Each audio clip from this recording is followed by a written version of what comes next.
नमस्कार दोस्तों, आज से हम स्टार्ट करने जा रहे हैं सिस्टम वाइज नर्सिंग की प्रिपरेशन और नोट सेट के लिए। तो आज हम पहला जो सिस्टम हम स्टार्ट करने वाले हैं वो है रेस्पिरेटरी सिस्टम। तो एंड तक बने रहें, धीरे धीरे हम इस सिस्टम के बारे में और अदर सिस्टम के बारे में अच्छे से जानेंगे। और मैं चाहता हूं कि आप भी इस चैनल पर लास्ट तक बने रहें। अगर आप नए हैं तो हमारे चैनल को सब्सक्राइब कीजिए। तो चलो शुरू करते हैं।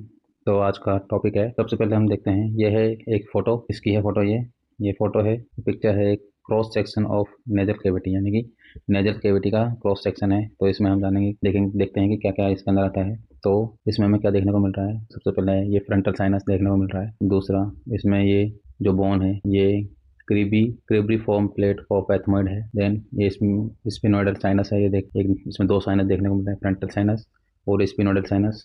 देन इसमें तीन टर्मिनेट हैं, सुपीरियर, मिडिल एंड इन्फीरियर। तीन टर्मिनेट हैं, सुपीरियर टर्मिनेट, मिडिल टर्मिनेट है, इन्फीरियर टर्मिनेट। देन इसके नीचे है हार्ड पैलेट, यानी कि हमारे जो दांत हैं, आगे वाले दांत, उसके जस्ट अपर में होता है ये हार्ड पैलेट। देन ये होता है सॉफ्ट पैलेट। नेक्स्ट इसमें आता है ओरिफाइस ऑफ ऑडिटरी ट्यूब, यानी कि यूस्टेशियन ट्यूब है जो कि हमारे कान से निकलती है। ऑडिटरी ट्यूब वो यहाँ पर देखने को मिल रही है यहाँ पर। तो ये सब कुछ हमें देखने को मिल रहा है। अब हम एक एक करके इस पूरे जितने भी ये दिए गए हैं इस पिक्चर के अंदर सबको एक एक करके एक्सप्लेन करते हैं। तो सबसे पहले हम पढ़ने वाले हैं फ्रंटल साइनस के बारे में। तो फ्रंटल साइनस का कहाँ होता है, सबसे पहले इसकी लोकेशन देखते हैं। इसकी लोकेशन होती है अबोव द नेजल कैविटी, यानी कि नेजल कैविटी के ऊपर होता है। और कहाँ पर होता है ये होता है फ्रंटल बोन में। फ्रंटल बोन के अंदर होता है। देन इसके सेकंड में हम इसके फंक्शन देखते हैं। इसके फंक्शन क्या क्या होते हैं। इसके फंक्शन होते हैं म्यूकस को प्रोड्यूस करना, म्यूकस प्रोडक्शन। सेकंड होता है लाइटन स्कल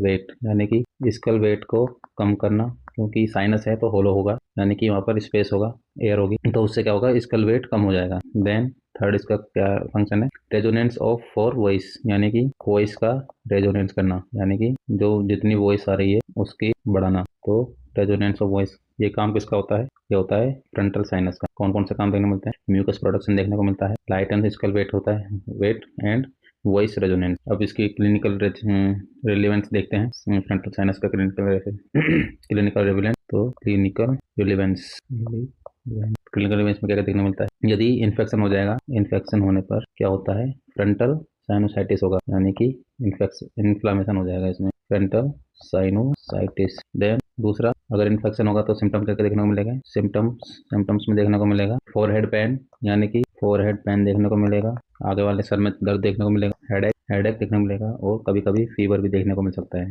अगर ये सब देखने को मिलेगा तो नर्सिंग का क्या रोल होगा इसमें। तो पोस्चुरल ड्रेनेज। दूसरा, steam inhalation and then antibiotic as prescribed and antibiotic as prescription हम दे सकते हैं। तो ये हो गया फ्रंटल बोन के बारे में, फ्रंटल साइनस के बारे में, ये सब कुछ देखने को मिलता है। सबसे पहले इसकी लोकेशन कहाँ होती है, नेजल कैविटी के ऊपर होता है। दूसरा, कहाँ होता है, फ्रंटल बोन के अंदर होता है।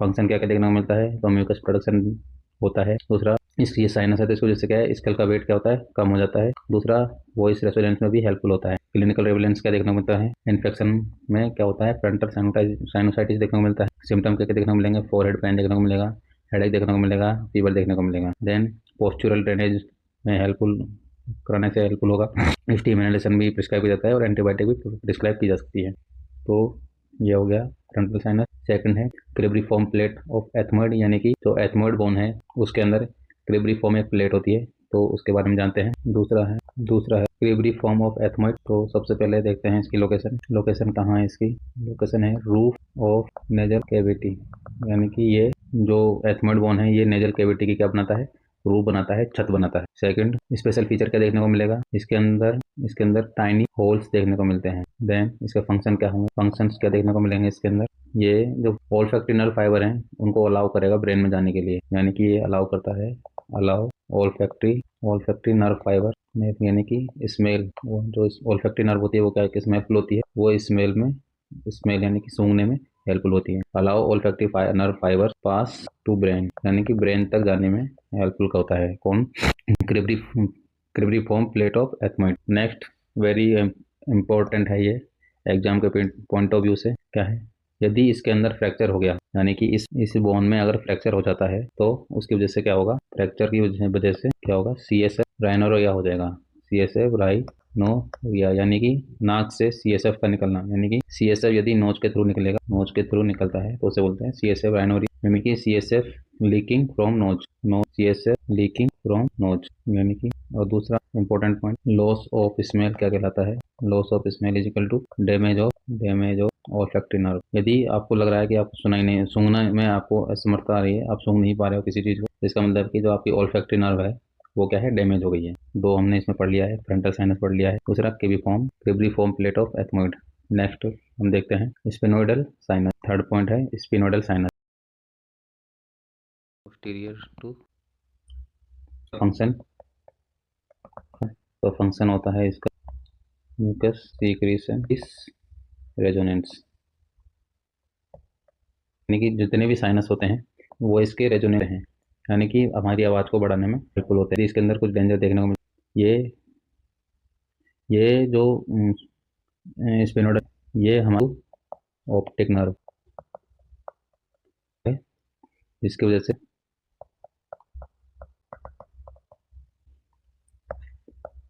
सीवियर इन्फेक्शन की कंडीशन में, अगर स्पिनोइडल साइनस का यदि सीवियर इन्फेक्शन हो गया तो ये हमारी जो विजन है, विजन यानी कि हमारी जो ऑल्फैक्ट, जो वहाँ पर भी डेटा में देखने में। नेक्स्ट है सेला टर्सिका की लोकेशन कहाँ होती है? तो लोकेशन इसकी होती है अबो स्पिनोइडल साइनस, जो वाला साइनस है इसके ऊपर, यानी कि ये साइनस इसके ऊपर सेला टर्सिका अबो। देन क्या होता है, कंटेंट पिट्यूटरी ग्लैंड का घर होता है। कंटेंट पिट्यूटरी ग्लैंड यानी कि जो सेला टर्सिका होती है, बोन जो है ये वाली स्पिनोइडल साइनस के ऊपर एक छोटा सा मटर के बराबर का एक रहती है, यानी कि पाई जाती है। नेक्स्ट क्लिनिकल क्या होगा इसका, यदि ट्यूमर हो जाती है, ट्यूमर्स हेयर, बस यदि ट्यूमर होगा, ट्यूमर अफेक्ट एंड रिप्रोडक्शन, यानी कि जो जो कंट्रोल हमारी ये पिट्यूटरी ग्लैंड करती है हमारे शरीर में, वो सारी चीज़ों में हमें देखने को मिलेगा। ग्रोथ के अंदर भी, थायराइड ग्लैंड के अंदर भी, सोल यानी कि किडनी वाले और एक्शन वाले जितने भी हार्मोन्स है वो सब ऊपर नीचे बैलेंस हो जाएगा। सेलर टर्स्टो पिट्यूटरी है, यहाँ पर पिट्यूटरी। अब हम देखते हैं ये टर्बिनेंस। सुपीरियर टर्बिनेंस किस होता है? एथमोइड कौन पार्ट होता है सुपीरियर टर्बिनेंस? क्या होता है? Direct air toward olfactory area, यानी कि इसकी जो सुपीरियर ऑल्फैक्टरी एरिया एक सेंसेस है। यदि सुपीरियर टर्बुलेंस में अगर डैमेज सुपीरियर टर्बुलेंस तो हमें स्मेल करने में क्या आएगा, स्मेल नहीं कर पाएंगे। नेक्स्ट है कि मिडिल टर्मिनेट में क्या होता है? मिडिल फंक्शन क्या होता है? ये सरफेस एरिया इंक्रीज होता है इसकी वजह से, और ये क्या करता है, वार्म और ह्यूमिडिफाइड करेगा, ह्यूमिडिफाई एयर, यानी कि एयर ह्यूमिडिफाई करने में यूजफुल होता है। एंड ये क्या कहाँ से ड्रेन करता है? Drains frontal maxillary ethmoid sinus, जो मिडिल टर्मिनल में फ्रंटल बोन से मतलब, यानी कि frontal sinus anti ethmoid sinus, जो भी साइनस में मिडिल टर्मिनेट में ड्रेन होगा, उसमें क्या है तो को मिल सकती है स्वेलिंग, देखने नेजल ब्लॉकेज और साइनो।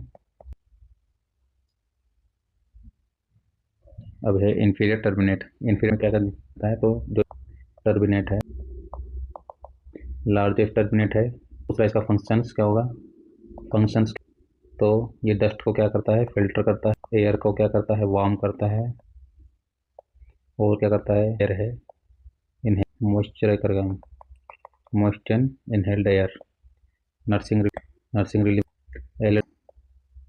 एलर्जिक राइनाइटिस से फीरियर हाइपरट्रोफी हो सकती है। कि अगर आपको एलर्जी है और उसकी वजह से नेक्स्ट नेक्स्ट है हार्ड पैलेट। हार्ड पैलेट क्या क्या क्या देखने को मिलता है, तो इसकी स्ट्रक्चर किससे बनती है, इसकी बोन से बनती है हार्ड पैलेट। और ये सेपरेट करता है किसको करता है, सेपरेट नेजल कैविटी और ओरल कैविटी को सेपरेट करता है। नेजल कैविटी कौन सा वाला पार्ट होता है, अबो, यानी कि जो ऊपर वाला पार्ट है वो होता है नेजल कैविटी, और बिलो वाला पार्ट है वो क्या होगा, ओरल कैविटी होता है। यानी कि जो ये आप जो बोन वाला पार्ट देख रहे हैं, ये वाला पार्ट हो गया है ओरल कैविटी, ये वाला पार्ट हो गया है नेजल कैविटी, यानी कि अबो, और ये हो गया बिलो। अब जो ये हेल्पफुल किसमें है, जो ये हार्ड पैलेट है किसमें हेल्पफुल होता है, च्यूइंग में हेल्पफुल होते हैं, यानी कि चबाने में। च्यूइंग प्लस ब्रीथिंग साइमल्टेनियसली, यानी कि कंटिन्यू ब्रीथिंग और कंटिन्यू च्यूइंग एक साथ हम कर सकते हैं because of hard palate. Next है सॉफ्ट पैलेट। सॉफ्ट पैलेट में हम देख लेते हैं क्या क्या देखने को मिलता है सॉफ्ट पैलेट में। सॉफ्ट पैलेट की जो स्ट्रक्चर है वो किससे बनती है, वो मसल्स से बनती है, कंप्लीटली मसल से बनती है। नेक्स्ट इसका फंक्शन, क्या क्या फंक्शन देखने को मिलता है सॉफ्ट पैलेट से, तो ये नेजोफेरिंग्स पे क्लोज होती है, मतलब कि स्वेलोइंग, यानी कि क्लोज नेजोफेरिंग्स ड्यूरिंग स्वेलोइंग, यानी कि जो ये सॉफ्ट पैलेट वाला पार्ट है, ये जो हमारी नेजोफेरिंग्स है, इसको जब हम स्वेलोइंग यानी कि चबाने के बाद में निकलने वाला पार्ट काम होता है, तो उसमें ये नेजोफेरिंग्स को क्या कर देती है, क्लोज कर देती है, बंद कर देती है, ताकि जो खाना है वो हमारी विंड पाइप में ना जाए। इससे क्या होगा, प्रिवेंट फूड एंटरिंग नोज, यानी कि हमारी नाक के अंदर खाना है और नाक में ना जाए। इसलिए हमारे स्वेलोइंग में नेजोफेरिंग को क्लोज करने पर जो फूड है वो नाक में नहीं आ पाता है, किस वजह से, सॉफ्ट पैलेट की वजह से। यदि हमारे सॉफ्ट पैलेट, ये एक मसल है, यदि इसका पैरालिसिस हो जाता है, पैरालिसिस अगर हो जाता है सॉफ्ट पैलेट का, तो उसकी वजह से क्या होगा, नेजल स्पीच देखने को मिलता है। दूसरा रिगर्गिटेशन देखने को मिलेगा। नेक्स्ट है orifice of auditory Eustachian tube, यानी कि ओरिफाइस ऑफ ऑडिटरी ट्यूब या यूस्टेकियन ट्यूब। तो ये कहाँ से कनेक्ट होती है, ये कनेक्ट करती है किसको, नेजोफेरिंग्स को किससे कनेक्ट करती है, मिडिल ईयर से कनेक्ट करती है यूस्टेकियन ट्यूब। क्या फंक्शन होता है, फंक्शन क्या देखने को मिलेगा यूस्टेकियन ट्यूब का, ये इक्वलाइज करेगी एयर प्रेशर को, इक्वलाइज एयर प्रेशर। यदि URTI, यदि कि अपर रेस्पिरेटरी ट्रैक इन्फेक्शन अगर हो जाता है, तो उसकी वजह से क्या होगा, तो जो यूस्टेकियन ट्यूब है उसका ब्लॉकेज हो जाएगा, और जिसकी वजह से क्या है, ईयर में पेन होगा और ये ओटाइटिस मीडिया देखने को मिलेगा। यदि अपर रेस्पिरेटरी ट्रैक इन्फेक्शन हो जाता है, तो इसकी वजह से क्या है, जो यूस्टेकियन ट्यूब है उसमें ब्लॉकेज हो जाएगा, और जो ट्यूब का ब्लॉकेज होने की वजह से जो काम है उसका ईयर प्रेशर को मेंटेन करना, वो नहीं हो पाएगा, जिसकी वजह से कान में दर्द होगा, ear pain and otitis media भी देखने को मिलेगा। तो हमें फिर पेशेंट को समझाना है स्वेलोइंग कैसे करनी है, और यामिंग यानी कि उबासी लेना है, ताकि जो प्रेशर है वो इक्वलाइज हो जाए, equalize pressure, swallowing and yawning to yawning equalize pressure. ये सब आज हमने इस जो नेजल कैविटी का क्रॉस सेक्शन है, इसमें जो जो चीज़ हमने देखी है, इन सबको हमने अच्छे से स्टडी किया है। अगर फिर भी आपको लग रहा है कोई चीज़ समझ में नहीं आई है, तो आप हमें कमेंट सेक्शन में बता सकते हैं। तब तक के लिए बाय बाय, मिलते हैं अगली वीडियो में, धन्यवाद। तो इस वीडियो में हमने ओवरऑल फंक्शन क्या क्या देखने को मिलेगा, ओवरऑल फंक्शन नेजल कैविटी। तो सबसे पहले इसमें देखेगा एयर फिल्ट्रेशन देखने को मिलेगा।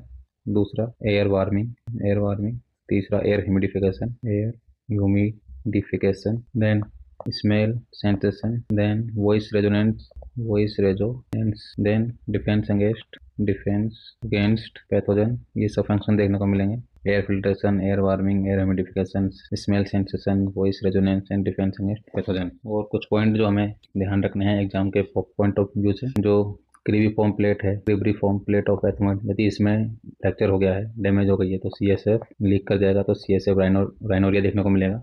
यदि इंफीरियर टर्बिनेट है, अगर ये मोस्ट इम्पोर्टेंट होता है किसके लिए, एयर कंडीशनिंग, जो यूस्टेकियन ट्यूब की ओपनिंग है, तो यहाँ पर ईयर इन्फेक्शन रिस्क रहता है।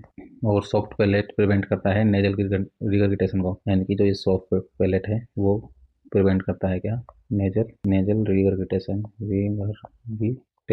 Prevent nasal regurgitation. तो ये सब कुछ था इस नेजल के सेक्शन के बारे में, नेजल कैविटी का।